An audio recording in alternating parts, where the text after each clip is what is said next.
Listening Practice Test. Please turn to Section 1 of Listening Practice Test. Section 1. Listen to the conversation between a Japanese student and a housing officer and complete the form. First, you have some time to look at questions 1 to 5.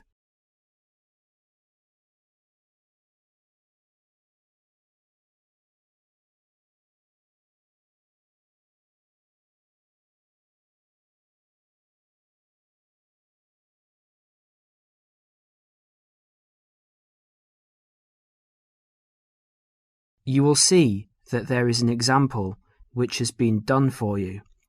The conversation relating to this will be played first. Yes, what can I do for you? My friend is in a homestay and she really enjoys it, so I'd like to join a family as well.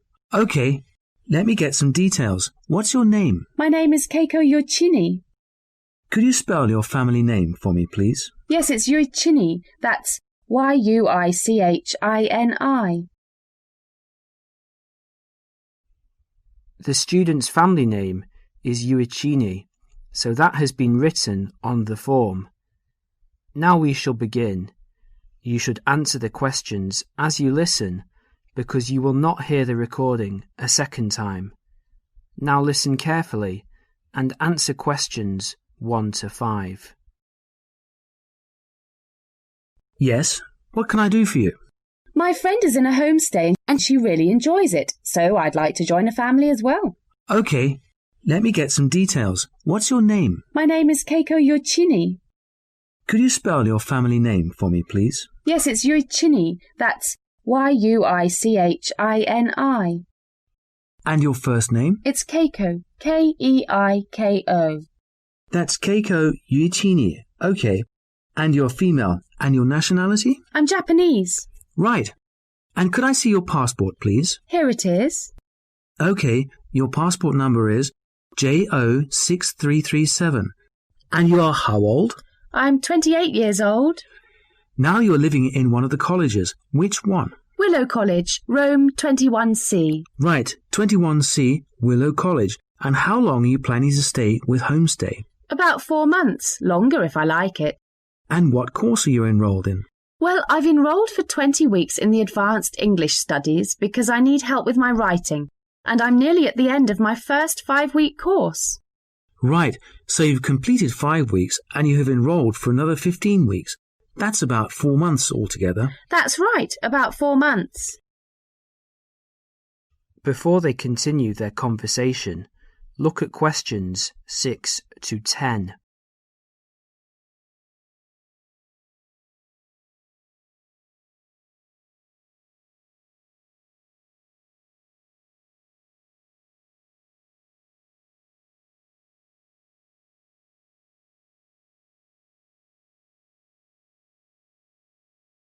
As you listen to the rest of the conversation, complete the form by filling in the numbered spaces 6 to 10. Okay. Do you have a preference for a family with children or without children? I like young children, but I like to be with older people. You know, I like someone of my own age. Okay. And do you smoke or drink? No and no. Would you mind being with a family of smokers? Yes, I would. I don't like smoking. I'd rather be with a family of people who do not smoke or drink. Okay, and what about pets? Oh, I love animals. I'm a veterinarian, so that's fine. The more the better. All right. Now what about you? Are you a vegetarian or do you have any special food requirements? No, I'm not a vegetarian, but I don't eat a lot of meat. I really like seafood. And what about your hobbies? I like reading and going to the movies.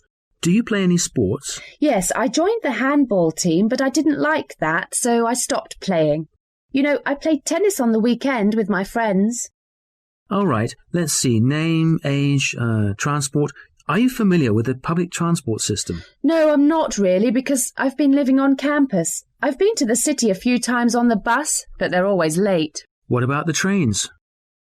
I like catching trains. They're much faster. Well, let's go and check on the computer to see what I've got. Listen, would it be okay to leave this with me? Could you come back after class this afternoon? Yes, of course. I'll check my records and I will give you details this afternoon. Thank you for your help. It's a pleasure. I'll see you this afternoon. Bye. Bye. That is the end of section 1. You now have half a minute to check your answers.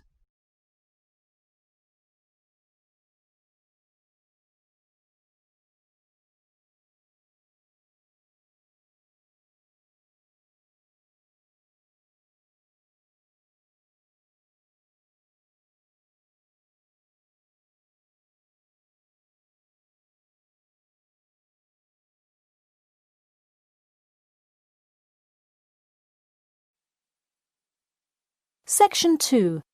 You'll hear part of a free class about safety around campus. First, you have some time to look at questions 11 to 14.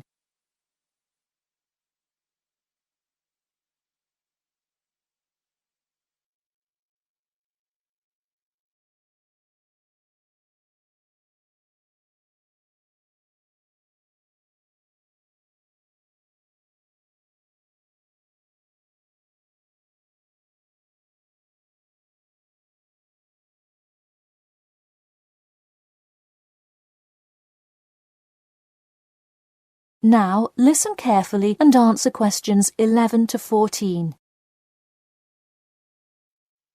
Good evening. I'm Geoffrey Miller from the University of Nottingham Student Union, and in this week's free class, Carlos Garcia is going to tell us about safety around campus. Over to you, Carlos. Thank you, Geoffrey, and thank you all for your attendance today. Also, I'd like to thank the Student Union here at the university for organising this lecture. Well, I've been serving and protecting the city of Nottingham for over 20 years now as a member of the police department. Does anyone know what type of crime is the most prevalent on campus? I heard someone say drugs and alcohol. That actually isn't too much of an issue. Violence? Nope. Actually, the biggest thing we worry about here is theft. The nature of crime on Nottingham's campus is quite different from that of the surrounding areas. Crime rates across the East Midlands are very difficult to control. We'd like to see the rate stay the same for this calendar year, but it has been increasing steadily over the past 3 years. On campus, however, I'm happy to say that the overall crime rate has fallen this year. You wouldn't think so if you've seen the extremely exaggerated stories in the media. The media has done nothing but cause more concern about crime in our area. Even the crime shows you see today are a little bit far-fetched, but at least viewers know they're not real events. We'd really like to see more factual news articles out there so the public can have a rational sense of the safety level of our society. Before you hear the rest of the talk, you have some time to look at questions 15 to 20.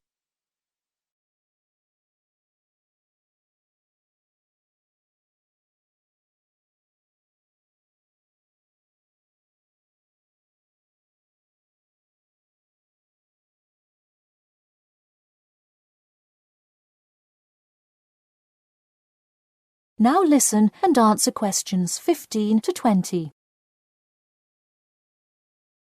Okay, let's move on to what to do when you see a crime. Do not get involved if at all possible, and do not draw too much attention to yourself by running away in a conspicuous manner. Though most likely, and hopefully, you will not have to experience this situation, if you are being mugged, please do not try to resist. Instead, be compliant and seek help after the incident. Like I said, though, it is highly unlikely that you will find yourself amidst a crime, but it is important to be prepared should it ever happen. We find that educating students and staff on the correct precautions to take is the best way to increase your safety. Just remember to be smart when you're out late at night and avoid any area or person that looks suspicious. I know it sounds obvious, but I cannot stress this enough. It's also not a bad idea to have your mobile phone with you at all times, but be careful. If you're chatting on your smartphone on your way home, you're a prime target for thieves. I'd like to see a show of hands. How many people have left work or the library after 10 p.m. to go home before? A lot of you, right? If you do have to go home late at night, please don't walk home alone. More often than not, there's someone there that will be walking the same direction as you at some point. Walk home with a friend or co-worker. Even if you must use your phone to call someone that's nearby to walk with you, it's always safer to walk home with someone. So when you're walking home, you may feel more comfortable with some sort of self-defense, such as pepper spray. Now, it's your call whether you want to carry something like this or not. However, I absolutely advise against carrying a knife or any other offensive weapon. All too often, they can be used against you if you're disarmed, putting yourself in more danger. For all those interested, the Recreation Centre offers a free self-defense class to all students every Thursday evening. While obviously an introductory self-defense class may not equip you to fight off villains like a regular superhero, it does come in handy sometimes. After taking a self-defense class, you'll surely be more aware of possible dangers and how to deal with them. So hopefully now you have a more complete understanding of the nature of crimes committed on your campus and how to avoid being a victim. I know most students at the University of Nottingham are not the criminal types, but remember that there is no barrier like a wall or something keeping non-students out. There's no army force securing the borders, and I doubt anyone wants it that way. The campus is generally a safe place, but it's not immune to small crimes once in a while. All right, that's all I have to say for today. Stay safe. That is the end of section 2. You now have half a minute to check your answers.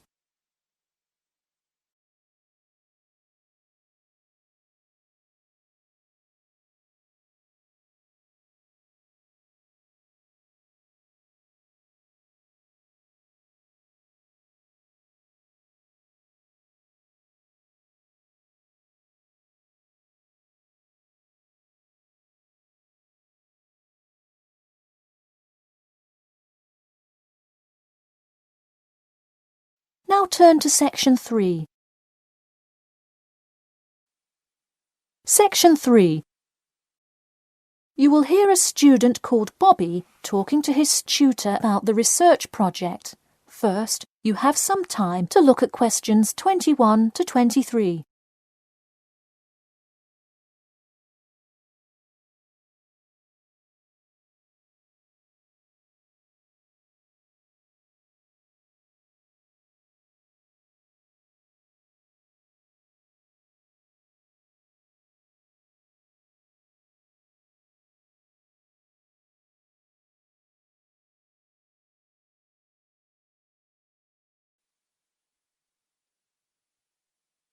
Now listen carefully and answer questions 21 to 23. Hi, Bobby. Go ahead and sit down. Tell me about your research project. Well, I decided to research football and keys for success on a football team.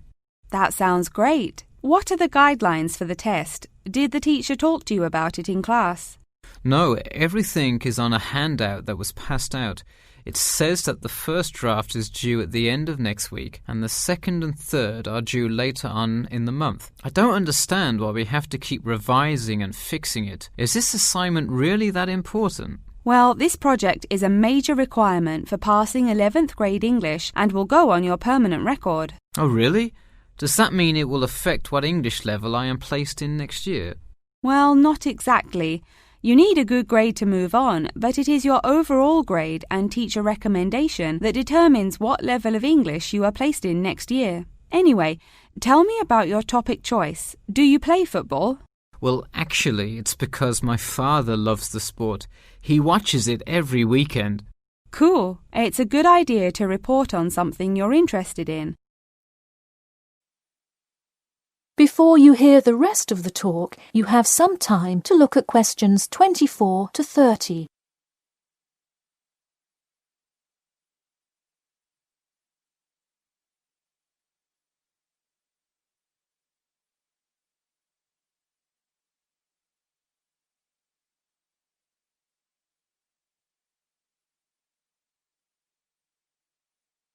Now, listen carefully and answer questions 24 to 30. I see you worked hard calling players and the head coach to talk, so let's see what information you got. Well, you have to listen carefully to the first call on the recording. It's really hard to hear because the background noise is louder than the person's voice. Yes, it is a bit tough to discern. I'm afraid the player's answer is too short as well. You will have to interview him again and try to get him to give a better answer. Okay, I thought that might happen. I will call him again tomorrow. Moving on, let's look back at this question. You asked, "Tell me about a time when you learned a major life lesson through playing football and explain how that has shaped the person and player you have become now, and how you hope to pass on that lesson." It is a great idea for a question, but in an oral interview it is far too complex. I would advise you to break it up into multiple parts to get a better response. I guess you're right. I wouldn't want to have to provide an answer to a question like that. I will simplify it. I found that when I asked players this question, it took too much time because they were struggling to answer the question completely. In fact, this is the question Joe Billings was answering when the tape ran out. He did tend to ramble on all the questions, didn't he? He sure did. I would recommend that when you go back and interview players again, that you use a more sophisticated recording device. This recording is spotty, which indicates that the equipment wasn't working consistently. Okay, I guess it probably wasn't the best idea to use the sound recorder on my phone. Hey, could you give me some feedback on the content of the report itself? Sure. Let's start by focusing on your topic. While I like that you chose to cover football, it seems inexplicit. The keys for success of a player and team is quite an interesting topic, but what is your thesis? That is to say, what conclusions can you draw from your research? I would suggest coming up with a strong thesis statement and then shaping your report based on that. Is it really too vague? I put a whole lot of facts into it. I list the top 10 goal scorers in football history and later on provide statistics for a few of the most famous coaches and their records as coaches. I think that's great that you included these facts, but I think you focus too much on the facts and not enough on connecting these facts to make your point. Ah, I see. Okay. So it looks like I have quite a bit of work to do before the deadline. That is the end of section 3. You now have half a minute to check your answers.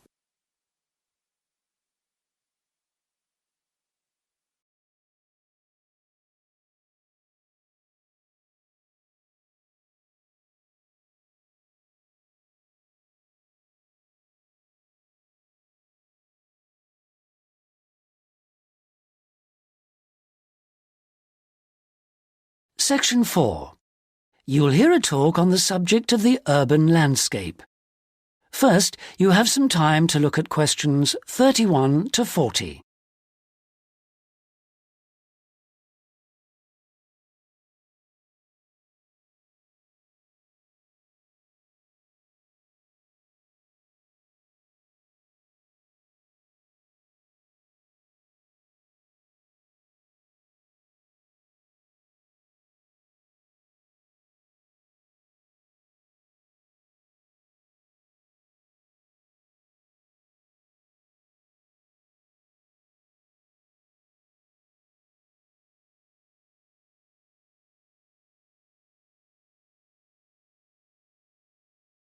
Now listen carefully and answer questions 31 to 40. Good day, ladies and gentlemen. I have been asked today to talk to you about the urban landscape.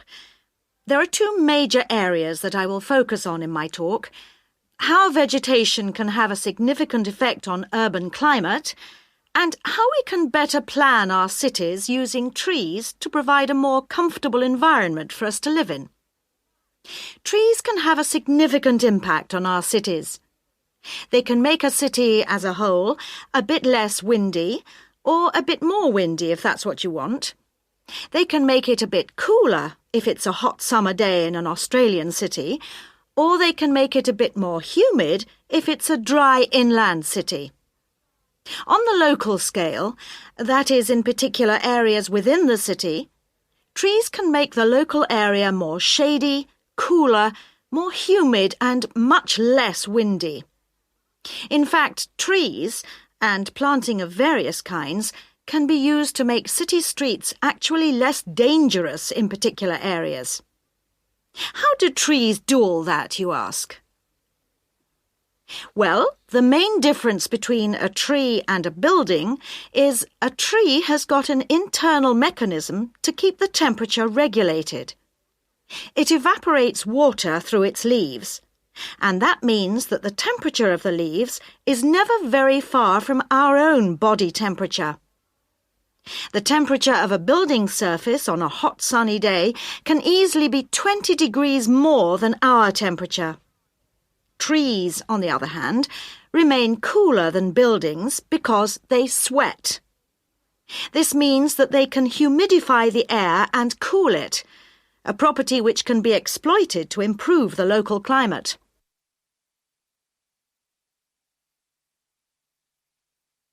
Trees can also help break the force of winds.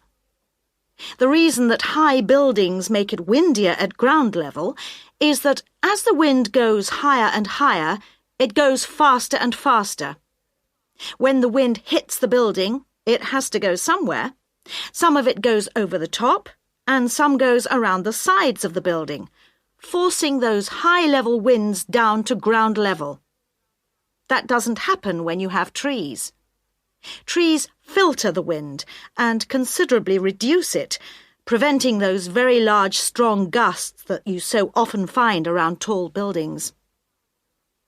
Another problem in built-up areas is that traffic noise is intensified by tall buildings. By planting a belt of trees at the side of the road, you can make things a little quieter, but much of the vehicle noise still goes through the trees. Trees can also help reduce the amount of noise in the surroundings, although the effect is not as large as people like to think. Low-frequency noise in particular just goes through the trees as though they aren't there. Although trees can significantly improve the local climate, they do, however, take up a lot of space. There are root systems to consider, and branches blocking windows and so on. It may therefore be difficult to fit trees into the local landscape. There is not a great deal you can do if you have what we call a street canyon, a whole set of high-rises enclosed in a narrow street. Trees need water to grow. They also need some sunlight to grow, and you need room to put them. If you have the chance of knocking buildings down and replacing them, then suddenly you can start looking at different ways to design the streets and to introduce tree planting. That is the end of section 4. You now have half a minute to check your answers.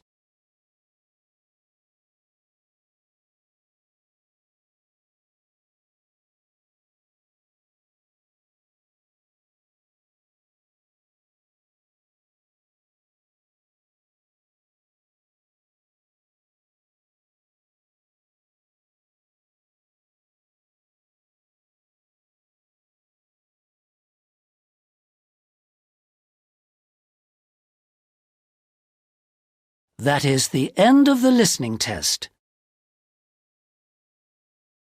In the IELTS test, you would now have 10 minutes to transfer your answers to the listening answer sheet.